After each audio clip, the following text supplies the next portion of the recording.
Nako po, dahil dito sa gagawin po ni Senator Robin Padilla, may mga mawawalan ng trabaho. Hindi lang isa, hindi lang dalawa, libo-libong mawawalan ng trabaho. Dahil sa Senate Bill number 1490 o Anti-Troll Farm Act of the Philippines ni Senator Robin Padilla. Ito sa post niya. Sa post po ni Senator Robin Padilla, ito ang sabi niya, kakapasok lang. Sino po ba ang nagpapakalat ng fake news sa lahat ng sulok ng social media? Ang sagot ay Troll Farm. If you want to minimize fake news because it will be impossible to get rid of black propaganda, nakaugat na yan sa politika at sigurado magkukulang ang korte sa dami ng magkakaso.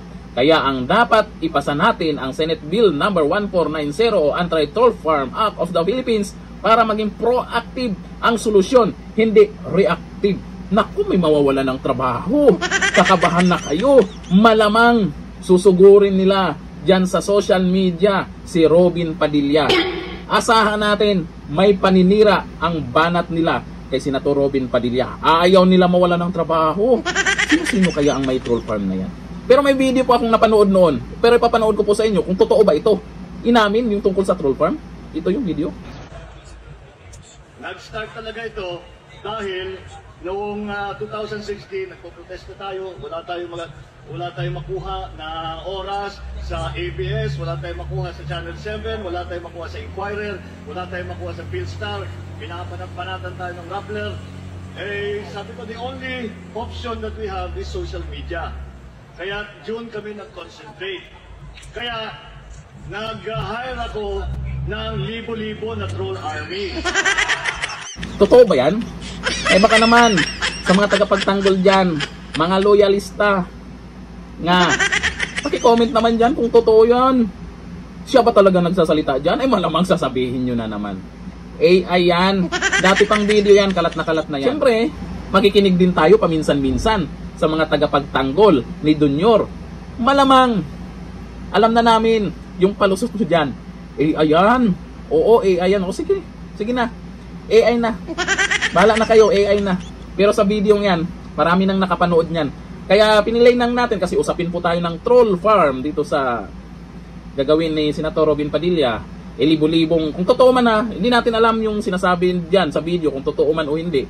Pero kung totoo man yan, na may libo-libong troll farm, kawawa yung mawawala ng trabaho. Kawawa sila.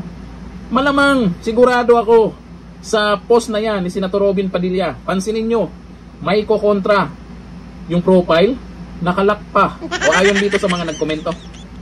Sabi ni Dimple Apple Bione, tama po yan, Senator. Sana aprubahan agad para maisabatas at maiwasan ang pagpapakalat ng fake.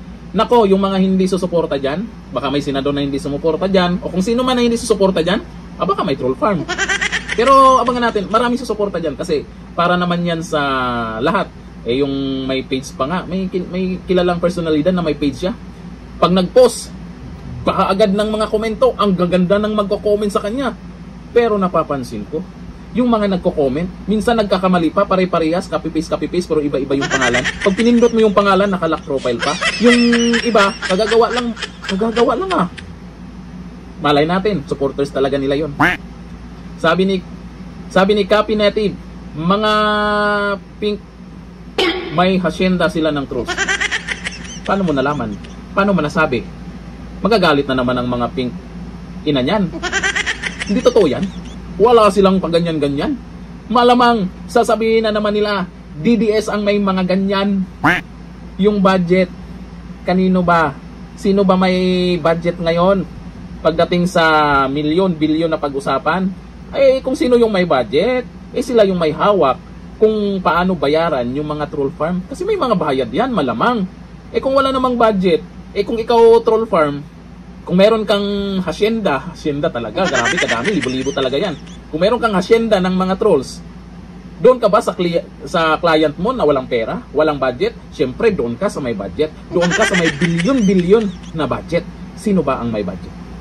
Eh, alam nyo na. Kaya sana sa makapanood ng video na to, suportahan po natin si Senator Robin Padilla. Aasahan po natin yan. May maninira sa kanya sa social media. Pansin nyo, ngayon pa lang kakapost niya dyan sa page niya tungkol po dyan sa batas na yan. may sumugod na. Hanggang dito na lang. Thank you. Bye-bye.